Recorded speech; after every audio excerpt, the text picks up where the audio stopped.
It was one of those days when the world felt unbearably loud, even though no one had spoken to me in hours. The fight with Daniel, my boyfriend, was still ringing in my head, a sharp echo of anger and tears that wouldn't fade. By the time I stumbled into my mother's guest room, red-eyed and exhausted, I felt like a hollow shell, worn down and fragile. It wasn't just the argument, it was everything. The months of feeling unseen, the tiny cracks in our relationship that had spread into deep fractures, and the overwhelming fear that, for once, this break might be real. I buried my face in a pillow and let the sobs come, shaking and ragged, a release that only deepened the ache in my chest. By the time I looked at my phone, it was nearing 6 p.m. That's when I remembered the message, a casual invite that had landed in my inbox weeks ago. It was for a private event, the kind I never thought I'd consider, let alone attend. But tonight was different. I wasn't myself tonight. Or maybe I was. Just a part of me I'd buried too deep. The flyer had promised a night of freedom and release.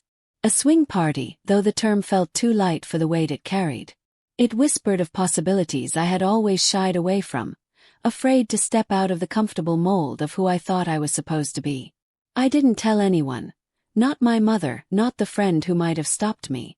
I grabbed a sleek black dress from the back of my closet, the one I had bought impulsively and never worn. The mirror showed a version of myself I didn't recognize. Lips painted deep red, hair tousled, eyes shimmering with defiance. The drive there was a blur. My hands gripped the steering wheel so tightly they ached. Every red light was a chance to turn back, to escape what I had set in motion. But something pulled me forward. A reckless hunger to feel something different, to escape myself. The house was nothing like I imagined. It was understated, elegant even. Warm light spilled from the windows, casting soft shadows on the manicured lawn. My stomach flipped as I stepped inside. The hum of conversation and the low thrum of music wrapped around me like a haze. There were faces everywhere, some laughing, some locked in private, murmured exchanges. A waitress handed me a glass of wine, her smile serene, as if this were the most natural thing in the world. I downed it faster than I should have. First time. The voice was soft, lilting. I turned to see a woman, her confidence radiating like heat. She wore emerald green, the satin clinging to her curves with ease. Her eyes sparkled as she handed me another glass of wine. "Breathe," she said, her fingers brushing mine. "It's easier than you think." I wanted to tell her I didn't belong here, that I wasn't the kind of person who did things like this. But she was already walking away, her perfume lingering in the air like a dare. Somehow, I found myself in the living room, the center of which was dominated by a sprawling leather couch. People drifted in and out of conversations, their laughter mingling with the clink of glasses. The air felt charged, electric. "Sit," someone said, motioning to an open spot. I hesitated but sank into the soft cushions. A man across from me smiled, his expression calm, inviting. His presence was magnetic.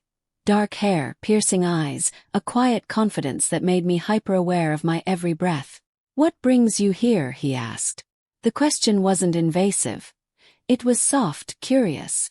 "Curiosity," I said, though the word felt too small to encompass the storm inside me. "And you?" "The same." His smile deepened, and I felt a strange warmth unfurl in my chest. We all start somewhere. The evening blurred into a series of fleeting moments. People moved closer, their voices dropping to whispers, their touches light but deliberate. I closed my eyes once, just to steady myself, and felt the press of someone's hand on my arm. A silent question, easily answered with a smile. For the first time in months, I wasn't thinking about Daniel or the fight. I wasn't worrying about who I was supposed to be. I was simply there, in a world stripped of pretense, where every glance and touch felt honest, unfiltered. But then came the moment that shook me. As I leaned back, sinking deeper into the couch's embrace, I felt the distinct presence of someone new, someone older. His hand brushed mine, and the sound of his breath, deep and ragged, sent a jolt of unease down my spine. I opened my eyes and turned to face him. He wasn't what I expected. His face was lined with age, his expression eager but unsettling. A surge of cold panic flooded me, and suddenly, the room felt too small, the air too thick. I stumbled to my feet, murmuring an apology as I fled toward the patio door. The night air hit me like a slap, cool and grounding. My heart pounded as I gripped the railing, staring out at the dark expanse of the garden. I felt foolish and raw, a wave of shame rising to meet the vulnerability that had brought me here. I stood there for what felt like hours, the distant murmur of the party behind me. I wanted to believe I could leave this night behind, but deep down, I knew it had already changed me. I wasn't sure how, or if, I'd ever feel whole again. The patio was still. The faint music and laughter from the house felt distant, as though it belonged to another world, one I wasn't part of anymore. My hands trembled against the railing, the cool metal grounding me in the moment. The wine buzz was fading, replaced by a sharp clarity I didn't want. The garden stretched before me in elegant chaos. A manicured path lined with lanterns led into a maze of roses, their shadows swaying in the night breeze. Somewhere in the distance, a soft laugh rang out, followed by the hushed murmur of voices. It was serene here, almost surreal. I wasn't alone for long. "I thought you might need this." The voice startled me, soft but weighted with familiarity. I turned to see the man from the couch, the one who had asked me what brought me here. He held out a glass of water, his smile less practiced now, more human. "Thank you." My voice came out softer than I intended. I took the glass, grateful for the excuse to look away, to gather myself. "Don't worry," he said, leaning casually against the railing beside me. "You're not the first to need a breather. It can get intense in there." I forced a weak laugh, not trusting myself to speak yet. The air between us was heavy with unspoken questions, but he didn't press. He seemed content to stand there, the quiet stretching into something almost comfortable. "I didn't think it would be like this," I admitted finally, surprising myself with the honesty in my tone. He glanced at me, his eyes calm and understanding. "What did you expect?" I shrugged, staring into my glass as though the answer might be hidden in its depths. "Something wilder, I guess. Or maybe more predictable." He chuckled, the sound low and warm. "Predictable? At a place like this?" I smiled faintly, finally meeting his gaze. "I thought I'd know who I was in all of this. I thought I'd fit somehow." He studied me for a moment, his expression thoughtful. "Maybe you don't have to fit. Maybe this isn't about being anyone specific. Maybe it's just about being here." The words lingered between us, a quiet challenge. I wanted to believe him, to let go of the knot of shame and self-consciousness coiled in my chest. But the memory of that man, the way his presence had made my skin crawl, kept surfacing, dragging me back into doubt. "I saw you leave," he said after a pause, his voice careful. "What happened?" For a moment I hesitated, unsure how much to share. But there was something disarming about him, something that made honesty feel less like a risk and more like a relief. "There was a man," I began, my voice steady but low. "Older." I trailed off, unsure how to describe the way his touch had felt. Too familiar, too assuming. I wasn't expecting him. The man beside me nodded, his expression unreadable but not unkind. "It happens," he said simply, the words heavy with understanding. "You don't owe anyone anything here. Not your time, not your attention." His reassurance was a balm, softening the sharp edges of my anxiety. "Thank you," I murmured, feeling a strange sense of gratitude for this stranger's presence. He smiled, small but genuine. "If you ever need an excuse to get out of something, just find me. I'm happy to play the overprotective friend." I laughed then, the sound surprising in its lightness. "I'll keep that in mind." We stood in silence for a while, the garden's quiet wrapping around us like a cocoon. The house felt far away now, its charged energy no longer pulling at me. For the first time that night I felt still. "Do you regret coming?" he asked eventually, his tone more curious than probing. I thought about it, about the fight with Daniel that had driven me here, about the faces inside that house, each carrying their own secrets and desires. Did I regret it? I don't know, I admitted. Maybe not yet. His smile returned, softer now, almost wistful. That's a good start. The sound of footsteps on the patio drew our attention. A woman appeared, her silhouette framed by the warm glow from the house. She was elegant, poised, her dress shimmering like liquid silver. Her gaze lingered on me for a moment before settling on the man beside me. "There you are," she said, her voice smooth and melodic. "We wondered where you'd gone." He straightened, his demeanor shifting slightly. Less open, more reserved. "Just getting some air," he said, though his glance at me felt like a secret shared. The woman smiled, her eyes flicking between us. "Don't stay out too long. The night's just beginning." She disappeared back into the house, leaving a faint trace of perfume in her wake. The man turned to me. His expression caught somewhere between an apology and an invitation. "Stay if you want," he said. "Or don't. There's no wrong choice tonight." As he left, I was alone again, the night pressing close around me. I could still feel the warmth of his presence, the steadiness of his words. For a moment, I considered leaving, walking away from the tangled emotions this place had stirred in me. But instead I turned back toward the house, the soft hum of music pulling me forward. The hallway leading back into the house felt endless, each step drawing me deeper into an atmosphere that was both intoxicating and unnerving. The music had shifted, a sultry rhythm that seemed to pulse with the heartbeat of the night. The crowd inside had thickened, their conversations flowing like an undercurrent beneath the music's sway. As I passed through the living room, the energy was palpable. People stood in close clusters, their voices low and intimate, their body language fluid. Yet no one seemed out of place, each person moving as though guided by an unseen rhythm. I wondered if I could find my way back to that ease, the fleeting comfort I had felt earlier. "Lisa, right?" A voice to my left pulled me from my thoughts. I turned to see her, the woman in silver who had appeared on the patio. Her elegance was sharper up close, her smile knowing, as if she could see through the careful mask I'd been wearing all evening. "Yes," I said, my voice more confident than I felt. "I'm Serena." She extended a hand, her grip warm and firm. "You're new here." It wasn't a question. I nodded, feeling a flush rise to my cheeks. "First time," I admitted, trying to keep my voice steady. She smiled, the kind of smile that made you want to spill secrets. I could tell. "You have that wide-eyed look, half curious, half terrified." I laughed, the sound soft and self-conscious. "That obvious?" She tilted her head, studying me with an intensity that made me want to look away. "Not in a bad way. It's refreshing, actually." I didn't know what to say, so I sipped my drink instead, grateful for the excuse to fill the silence. "Do you want a tour?" Serena asked after a moment, her voice light but inviting.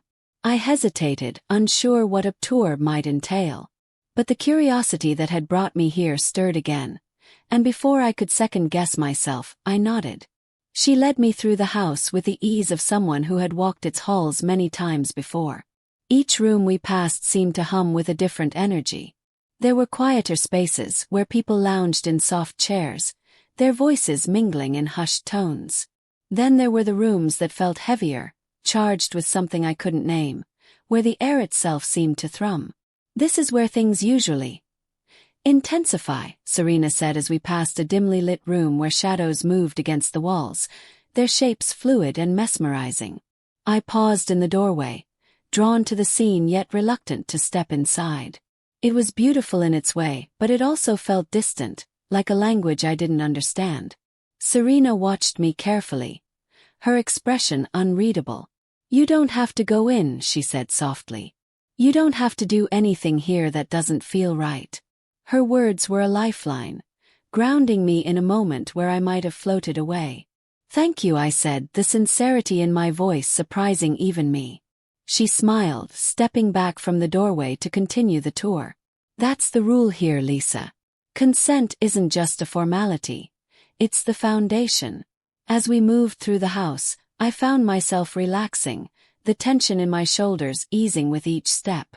Serena's presence was steady, her conversation light, and for the first time that evening, I felt a flicker of control. We ended up in the kitchen, where a few people lingered with glasses of wine and soft laughter. The air here was lighter, the atmosphere less charged. Serena leaned against the counter, watching me with a curiosity that was more gentle than probing. "So, how are you feeling?" she asked, her tone genuine. I thought about the question, about the whirlwind of emotions that had carried me through the night. Conflicted, I admitted. But not as overwhelmed as I was. She nodded, as if this was the answer she had expected. "It's a lot to take in. But you're handling it better than most." Before I could respond, the man from the patio appeared in the doorway. His presence shifted the air in the room, subtle but undeniable. He caught my eye and smiled, a flicker of something familiar passing between us. "Lisa," he said, his voice a quiet anchor in the noise. "I'm glad you're still here." Serena glanced between us, her smile turning sly. "I see I'm no longer needed," she said with a wink. "I'll leave you two to it." She slipped away, her laughter trailing behind her, leaving me alone with him once again. "Walk with me?" he asked, his tone gentle but insistent. I nodded, my heart thudding as I followed him down the hall. We found a quiet alcove, tucked away from the hum of the party. He leaned against the wall, his posture easy but his gaze intent. "Are you okay?" he asked, his voice low and careful. "Yes," I said, though the word felt too simple to encompass everything I was feeling. "You don't seem sure." I smiled faintly, appreciating his perceptiveness. "I'm figuring it out," I said honestly. He nodded, his eyes softening.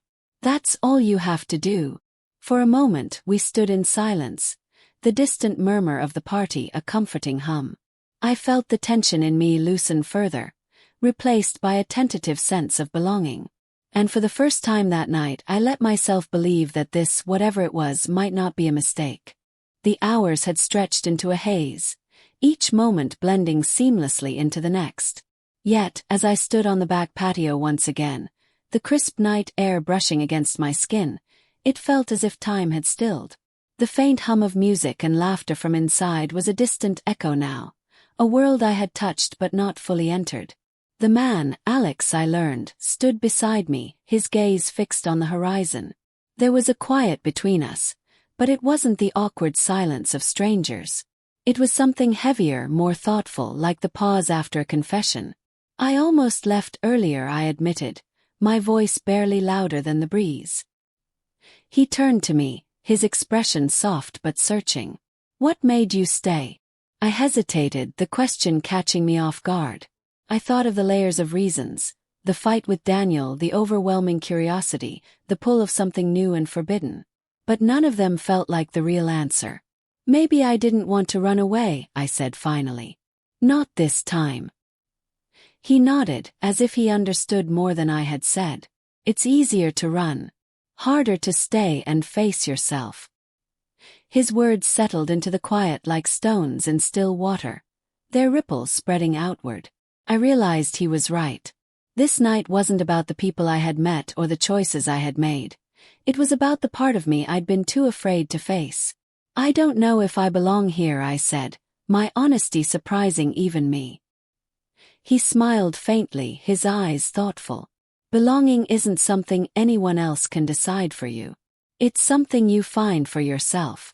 I glanced back toward the house, its golden light spilling onto the patio. Inside, the party continued, its energy vibrant and unyielding. For some, it was a sanctuary, a place where they could shed their masks and be seen. But for me, it was something else, a mirror reflecting the parts of myself I had ignored for too long. I began, my words trailing off as I turned back to him. "I think I've learned what I needed to tonight." He tilted his head, his smile deepening. "And what's that?" "That I'm not done figuring myself out," I said. "But I don't have to have all the answers right now." The weight that had pressed on my chest all evening began to lift, replaced by a fragile but hopeful lightness. Alex's expression softened, And he nodded. That's more than most people leave here with. The door opened behind us, spilling light and sound onto the patio. Serena stepped out, her silver dress shimmering like moonlight. She glanced between us, her smile warm but knowing. "There you are," she said. "I was wondering if you'd slipped away." "I was just about to head out," I said, surprising myself with the certainty in my voice. Serena's eyebrows lifted slightly, but her smile didn't falter. "Already? You'll have to come back sometime. You're just getting started." I didn't answer, but the look in her eyes told me she understood. This wasn't a goodbye to the place or the people.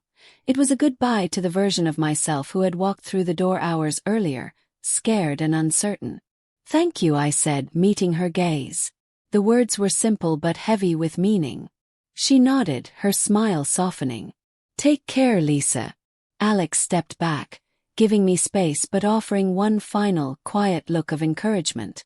"You're braver than you think," he said. "Remember that." I smiled, the words sinking deep.